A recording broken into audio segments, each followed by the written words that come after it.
చాలాసార్లు నేను ప్రస్తావించా, ఒక క్రైస్తవుడికి ఏదన్నా అయితే 85 దేశాల్లోకి ఎక్కడికైనా పోవచ్చు, వాళ్ళు సహకరిస్తారు.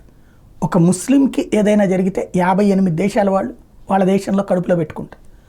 అదే ఒక హిందూకి ఏదైనా జరిగితే ఎక్కడికి వెళ్ళాలి?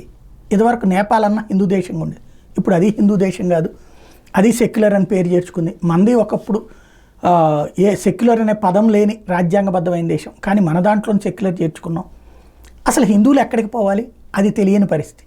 ఇప్పుడు బంగ్లాదేశ్లో హిందువుల్ని అలాగే ఊచకోత కోస్తుంటే, దేశం విడిచి కట్టుబట్టలతో పారిపోయి అక్కడ ఉన్నటువంటి సరిహద్దుల దగ్గరకు వస్తుంటే వాళ్ళని ఏం చేయాలి? ఇప్పుడు రానివ్వాలా లేదా? ఆర్ఎస్ఎస్ ఈ విషయంలో వేగంగా స్పందించింది. ఆర్ఎస్ఎస్ తరపున నరేంద్ర మోడీ సర్కార్ని కోరింది.